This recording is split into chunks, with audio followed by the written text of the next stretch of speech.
na no na menya information be free Jubilee se nkofo bi akwa omowo abojase se ngiyenyini free na wagu omanimu ase san say big push no eyom flagship program pa na sisi anu wa discredit no ma Ghana fo ne gide bia wo sisi ana e basa e tantantan won say I think Ghana Institute of Engineers crampon so petition auditor general so munye hwehwe mu na ade no kra na e mu tantantan enti no e be yanka Abuja ne nyini free ho ana Abuja no so respond say obi obe na adwin bia so obeki kansem bia fa no bia ono so bodin say yes or said 90% of the contractors no it came from the presidency under the big push. Yes, president the director was say contractors no na di gum amom no the list so sourcing and a single so sourcing ni contractors no mo ye adwuma no names ni nyina if you Jubilee House na buy mame mo akwa banfa wombra round the J report so na enema bi koso e wo Ghana ha mepese obagibre na wonsoso watie bi ebre ya MPP amonyokuo eba ban mu 2017 no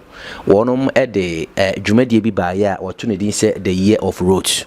Start the year of rose no eboy ema kwan Ghana kwan ahodo bebre no ano wonom e de co procurement a wo de ma contractor wonom eyeye uyi importamu mekire inner city roads na omoyeye na feeder road for enya wo de ama highway so enya wo de ene nema bebre no a na ban no etu ho na mo wasabre no wo hwese na woye impokura no region bia no enya ne de oba sante mantemu a bridges ahodo ne kwan ahodo bia na ye koto bekumba aye di awuo no nyina no aban hwe ema yeye menkai bridges akese kura na ye di awuo miensa kura no mo am kuma ase de mo be kai de edi kan kura atonsu agogo bridge kesiye pa na ho no a na aban bia ba wo dwane free ho no the year of rose boy ema ene udu ginyase highway anase udu ahensan ya bridge no anhwe a edu anadwo na se wokodu ho no mabakasa abrochirimem eno danchi a de toso miensa eye atafoa bridge mo amu free abrepo junction ekotwam wo hwim amanfrom de akọ barekese ne ade no sa bridge no so ye bridge na ekum ni papa ensuo to a na eyidi omo potem ho nyina na ekunkum wo mu aban edinsiye enam asenso boachi so wonom eye sa atafoa bridge no de toso miensa me de ema wo eye Moshizongo yenya so bridge for so many years ensuo eyiri fa yenya so Moshizongo bridge no otuomu ho nyina school kese bia menim ho nam job en chese etuomu nyina kosi bre ya ban edinsi ye kase wo be yesa de na firi ho ama no ya fe ball we ye miensa pe kumase de nkwampo ena mekeka en chese the year of rules no aban no tu ho na mon e ma niema bebre no a ekoso a ya kwan tempon niema bebre no ano ena aban no eyeye na eno de akakugu enei NDC amonyokuo ebaye His Excellency John Dramani Mahama so eye se wono so de ne de eba na ne de no de baye ne de otunodi se the big push initiative sa big push no de oye se eba behwe ama Ghana ya kwan hodo bebre no a ene asese no wono so ba betu ho na mo na waye na opaw oswafo efe ne se Kwame Agboja se wono ena enye the road minister anase minister for roads and highways ono ena emra mehwe asoye no ano na under the big push initiative no abanpo yese sa Accra eni Kumasi kwan ya na MPP fo ahye a wonom eye dual carriage ne omode na ne number bi shortcut ne ade se de be ya traffic ya esi ba bi te se nkokọ ene konongo ne ade nyina no ye be ye free honom no aban ne yese sa ade no na enya ade a wotoa so a ebeye eniti oyese wodi bibi ba ye fe ne se the Accra Kumasi express highway anase expressway a eno de kwan no ye kwan tenten a emfa kuro bia mu ye kwan tenten a ebekwa ba bi fa bebe se lake bosomtwe nyina ma ya be ye bridge kese ato lake bosomtwe ne so afa hono ma ba bi si asante Kumasi a chese obi abonesem hia de ma aban no wo saade ne ho na enei ensemu a efiri mu ba kire se big push project no seketa hye muamuaso niema bebre no ana ekomu a na Ghana for enim sesa na etie edi kan no contract mako be se 111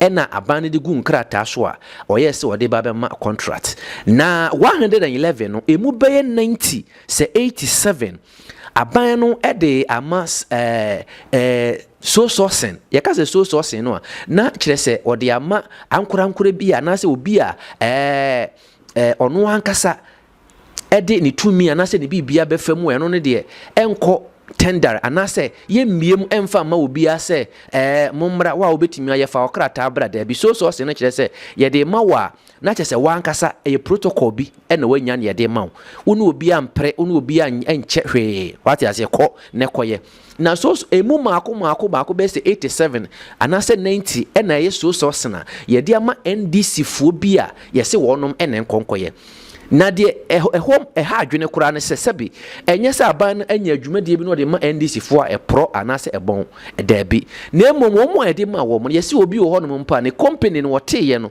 onya 6 months obi wo ho no ne company no obi ye no mpo no na adwuma ye fo ye ba ko pe e na ye adwuma na whole construction company a aban amao share aban amao contract se kone ko yi akwan na o company uti enya 6 months asokora woni bi sofi woni bi pikas ba akokora woni bi frise ni nyina no obi anim se aban the opportunity ba wo ya ma obi ye campaign wo de akire nti wo fa tachiman ekosi aha wo kon ono ekofa wo nso ye campaign na odi mutintiman pa wo brai pa nti wo nso ye de takwa ekosi pristia ye de ma wo nso na wo ya de ha eka wo sa no ma ye so ne sa achede ama NDC fo no a wo mu ni aka de a wo mo ede beye na eno na fourth estate ye ka se fourth estate no a investigative platform bi a wo mo ye hwehwemu wo nsensem bi a ekoso titru wo aban mu a wonom hwa ensue ni aye ketachise muamuaso millions of dollars na aban de ahye sa dwumadie nim na fourth estate report na ba ye no kire se big push no a aban de ba ye no big scam pa free say omo ye de contract na mo ni nyina obie ni hu maache onim ho hwe sika die na wo ba baje enti obi wo ho no wakodi excavator ba ko ano wakodi compactor anase roller ba ko ano wakodi awiabo ba ko ano enti onya de ne letter ne ba se wabie company na se mutam sika ne ma no a afi no okopesa excavator ne ho ahwan ne ba ko miensan bi ato na wo de be foche afi kwan no endi 1 year obehwe na anwe ne se na ensuo to a na ehohoro ko mframa fa na ehu kwan ne ko eno na fourth estate de baye neno na His Excellency John Dramani Mahama se wate abojokuo se monkoye hwehwemu fisensem na efiri mu abana no odene pa na kwame agboja ya wono na ye road minister no ene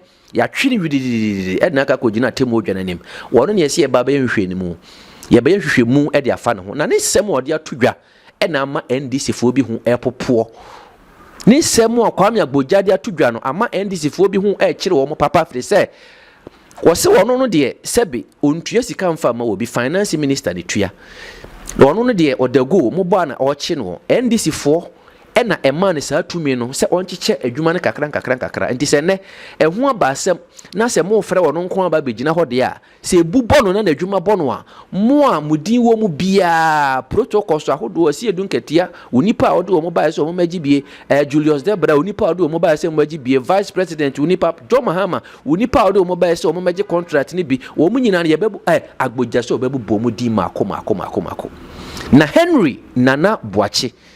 Nana Boache twa ne tiafa ne se Nana B oye MPP amekonum organizer wono wode nsem bia tudwa na ensem wo Nana B ebiebie ne de mepese wo beje bre na watie bi na oman no ensem ekomu papa emu ha ensem ahodo a wo mo de hu ntansa bo MPP no sa nsem kro no ane wo mo yempo mane broso galamsie hu nsem wo mo de hu ntansa bo MPP amonyokuo a mo ye sem de mo ba bosomi mpo nduru mo behwe no mo kaja aguma ma bibia to atwa ene galamsie no ekoso ma sebe ensuo mpo a companies ebedandan ani dia ma ya no mo kra no mo kire se wo matutu wo mo mfediem LGBTQ hu sensem we ba ya mo de hu ntansa bo MPP obiti se Sam George mo soli gina ye eye hu dede saa no ene mo baba mu a asofo kukuda mo mpanifo imamfo mpanifo ni mpanifo bebre no a etu saa de no ho anamon ene wo mu nyina akote ada akakoye Boache bidin nti ene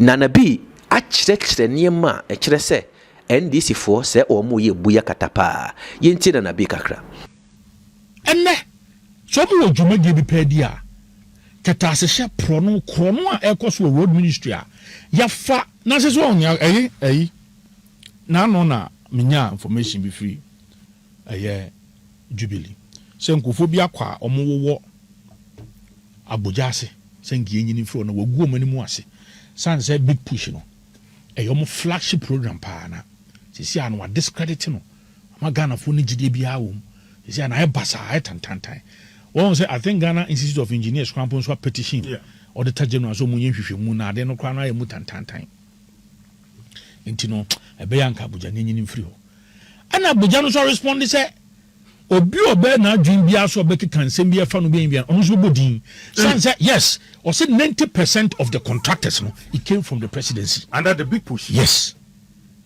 presidency the director was see contractors no contractors ne edi gum amom no so the list so sourcing and a single so sourcing ne contractors no mo yɛ adwuma no names ni nyina if Jubilee House na buy wow it omo yɛ no so bodin ɛna ekonkon na ɛso mu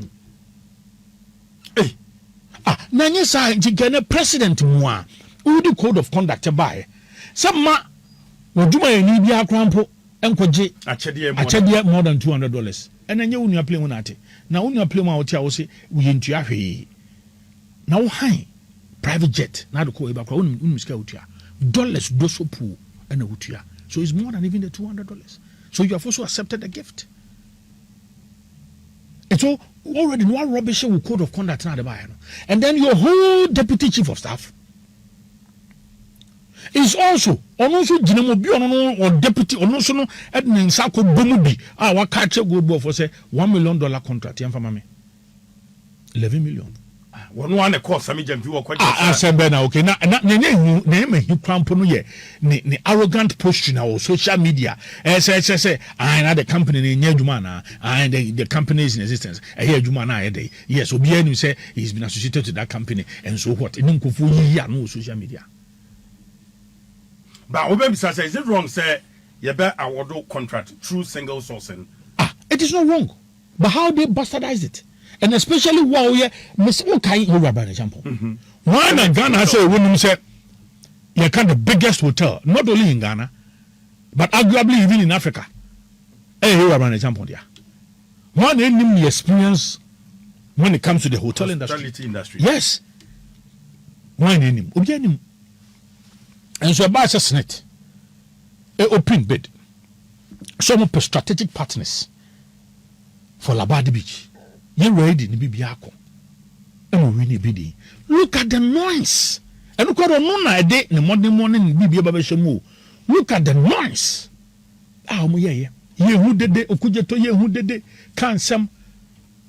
And a bull Brian say a crassamaka and Kai Sabi, and you we and a behami. It didn't say ne. No deputy chief of staff. The company Timukunya contract, 11 million, and not ye. Hey. Right, MPP pencil san on my way. Na BC na Ghana for kasa backlash no na musura na. We see a big currency. Me kai kwase ote say you rajina pa be deputy of staff pay. You rasen so be here. Fawaz be here. Ote say the company bi akwa koje jun be free baby. So man penny code of conduct had by saying you pa ba na nka wosan ka stand up nka apamo no. Anyhow I know CC responding to nkofo on social media. Very bizarre. Anyway, I mean, look at the contractor. Sa Dodo Pepesu Road Mekai, Yura, Mahamana Pencil. You see, we all see the best contractor, Ghana contractors, Kwamunimukwanya Namunko, Kanazu, Honamunko Suya, Jumaye. After 10 years, as soon as you to time. Yeah, Quacoyano. Yeah, no for no. Yeah, the 25 million euros. Yeah. And you see the crown of Biaka you see can crampono, na one damn from Kakra. You the 25 million euros na koye. Yeah, Quaco says, you know. You do almost 60 million euros and a quacoy. Yeah, Quaco says, you know. Yeah, Quacoy. So make us say a big push in ano, na chrono. Big push in ano, na a more pentama de Ghana Fusika. And you wish it's almost suspended that big. I support Ghana Institute of. We also yes near share President Nase President Emma died to say him. Minim when you should benefit him. Come me nim senosicano. And also so most on responded to the four tested for na canos a day. But Media Foundation for but me we did be say so him to one him institution benefit him.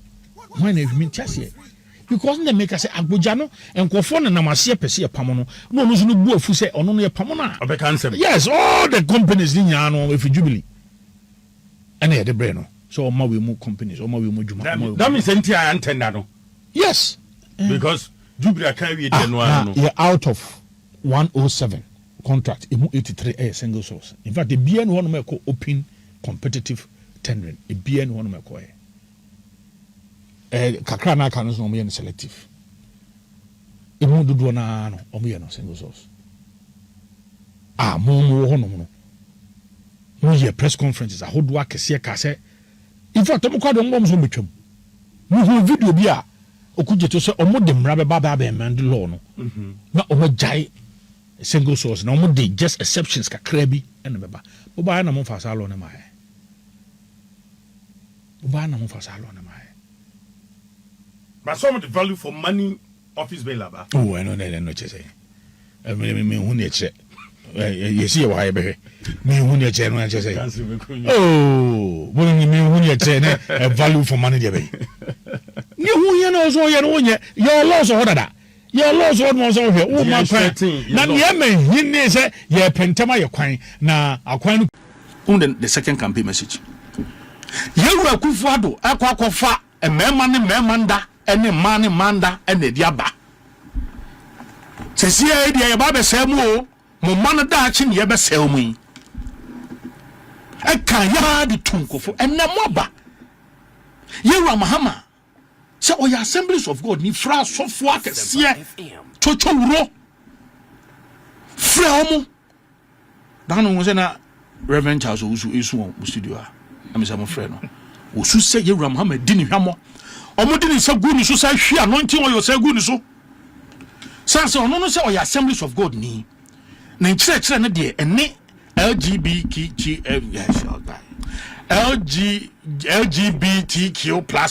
no ɛbɔ ebra ton do ba ya ɛnya ade a ɔbɛhwehwɛ n'anim koraa ɔbɛtwitwam na afiri hɔ no kai Sam George and why communication minister Tijia ya pamwano. President Mahama will know no peace. I will harass him. President Mahama. Was it President Mahama? Will know no peace. I will harass him. But also sign. No jatu ho. Many a fidye ya also me kana me 30 no. MPP for there. Ade we dem so mo for so enne den ye hu. E mama mienu ti me ba. From South Africa be fifi o ma no ha. National security. Eyo mo hwe han e mo mo sa akọ ene den ye hu say yakọ Human Rights Committee ye koto aba ahwesa gege samini niamaniama basa ya okuje to adwane afiri hu wa absteni wa jise wa dwane on beso be kan wasem ene den ye hu asofo na sesi yi om say look what the ka Yewura Debbie, you can't come and tell us this. Oh, kwa je abasobode wo Lincoln University. And almost you hu ye. Enti ani na anu ani nansa afa Yewura mama say ehu hia ne biem. LGBTQ hu nsamo nya de fa no ho. Ene mate say Felix nso kabi. Enya asem fa ye ho na sisi ano bread and butter issues. Na tema na mo kasa asem no. Na Ghana economy no na apagya do heaven. We have become the NDC. Me dream one mentiase enimguase ene asofo nyina su chief imam for muko hihye ebinum achi kan sem akese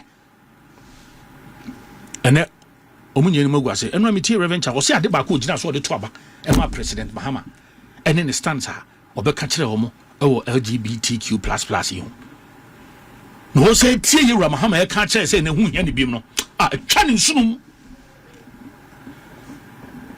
sunum amo se Yewura Mahama ntu betime ha Kristo ni maka asem wi ache no we studio ha no kan. This is the NDC for you. You catch a Ghana for me Yewura Mahama. You have disappointed the clergy. You have disappointed religious leaders. You have disappointed Ghanaians.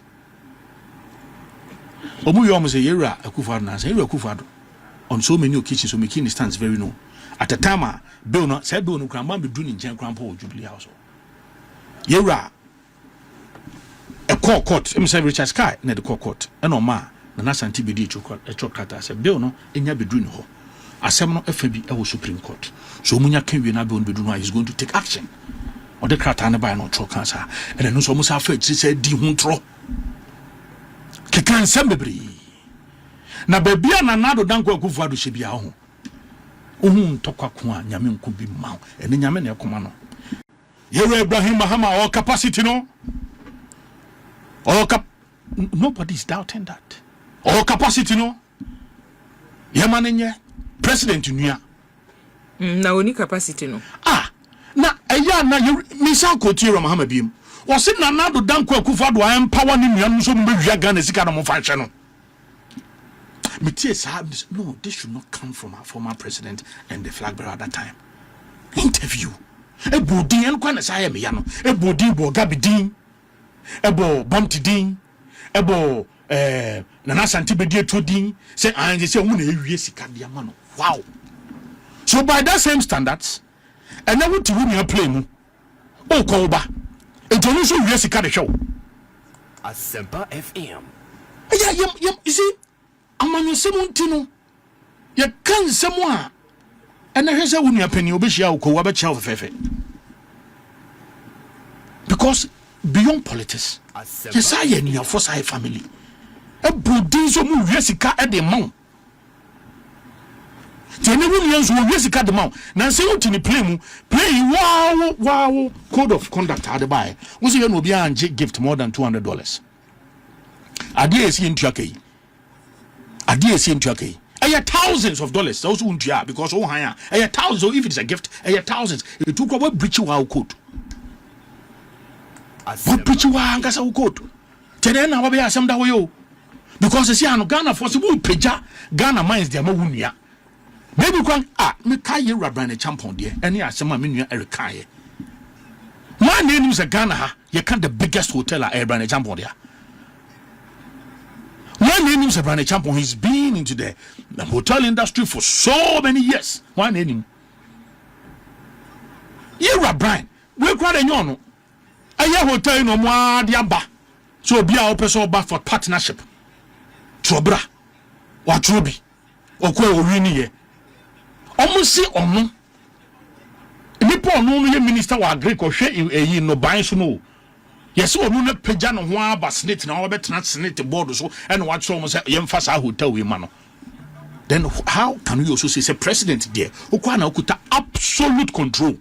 Eti won so na waye hwehan wa hye say yemfa Diamond Gold Fields no yemfa ma wunua.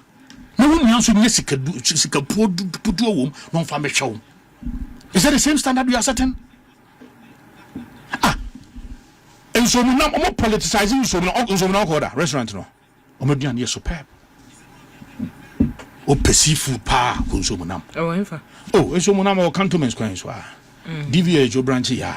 Omo ye ya say okuja to ka say na kufuado ne ba na kwakọ je wakokoto dan na yaban e dan no ato bi wa no han. Oriente. No ya restaurant oriente. Omo kan ya say ne ba no agi $25 million and no dia painted bridges ha. I was say I see a painting nice ones and what $25 million. Wow, it was private led, it was private driven. One CD. Go papa na busu for animasi. And stand up we your deputy chief of staff. And to me catch a gold boss say you fair juma $1 million for ma. Now was about social media say ye arrogant posturing enti dia onye business entity enti man nya adwuma arrogant posturing of standobe examples are wo citing na na chese mo no katekate ka adwuma ka me ka say na sabre a wo ke ene kwa de wo hwe parliament na wo tie so maka ekwa ya fa so ya de da man no krampo mai Ibrahim Kwande have issues with it wo hwe minority issues o ma raise ehwe the processing tender no initially kwa ya antehwe later o me hu dede ene yesi companies me nu bia be ka ho ena as an adjog man assembly eno mo keka no sa na de ko. But the principle me the woman say ene gunua o gonu bia kan say ase ehegu nu yenti no wo chichiro bia nsa egu nechi na o ma order say yemfa ma EMP san say ye unia Ibrahim Muhammad dia ba say o hwe tender committee report ni o masem o ka say ne o ka say ya chichiro bi ansa gu na chi na mampani ama order no sa na tie asem na okay enti e dey no mampani ti ni ko ka say na nado nan ko akufo do nuanu mu wiye sika de man se no behwe no e dey na mampani ti mi ka sa asem no e mo ya eni mo le bro ho mampani so be pa chawo eni mo bro so be pa chawo eni mo be bre so be pa chawo because you see, when me, do you know what? I have friends who work for Brian Champon. I have friends who work for Ibrahim Muhammad. I know almost be the common family. So yes, we salute them.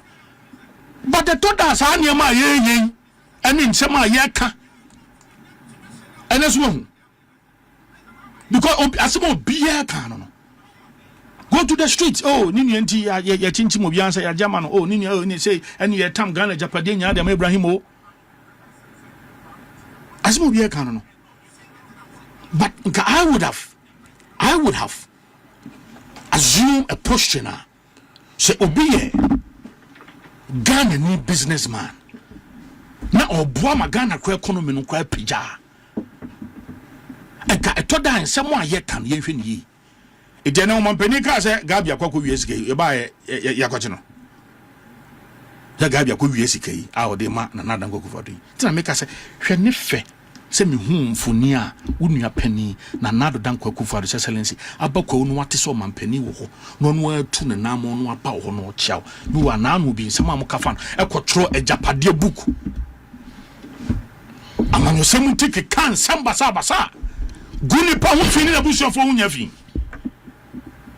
Ene ye ba ye omampani ba ye take over na no ba ku ya 100 million on ko fa ye Ibrahim Muhammad it could be so afa adim kama fine da man de bianka wo fe fa process maybe anka benya although MPP ye minority raise issues but they be our capacity no ampa oh but san nema we ntino atente no and especially when the code of conduct ba now Ogasa won't bribe more than $200.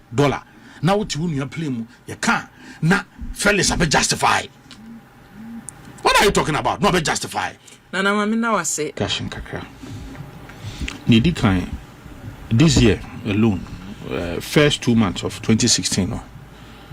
Na Voxy vehicles are now about a year Ghana a year 3,570. And now over 2025 and so that was last year no? In all no 3,687 in the buy in all no about 7,000 a little over 7,000 in a big room now report no so such a dibia kakra report ni say customs for so ayehwe han sans customs act no e prohibit a right hand drive. Say casa a right hand me de beba the kumano. Any funny funnel. And so no without ministerial approval bia Emma in all no 7,227 Voxy vehicles na ba. E been report na such as 90% of Voxy no ombesesa ni fani de ko benkum ewo Ghana here. Bwachuwa no kwase mbi. Car Bruni no aye na ade. Sɛ wona wo so ye mechanic say e wo wiase. Sɛ wo se ututu, wo se san wo ye se wom, wo ye rewiring bi, utu de free ha, e be se dashboard, wo don sa be ka e de free ha, e de akɔ ha no, wo twom tan a ente sɛ original. Enti eno so no e ka ho bi. Enti se wo ko speed kra mpo na e bia make how mo si balance no because e wo a here right hand na left hander is how mo si balance ni different. E bia ni abe ni zi and different. Utwumu tan you cannot convince me say be ye pe. Enti no eno so may account for some of the accidents are e bia easy but ni hu hia me pa no. E sit down and na your customs for timi ye hwe han na ka yi 7,256 ebe wura mu Asempa FM. obi akɔpɛ ne sika wo ɛna ɔde akɔyɛ aba ɔde baayɛ no nso wayɛ hwɛhan ama ɔde aba mu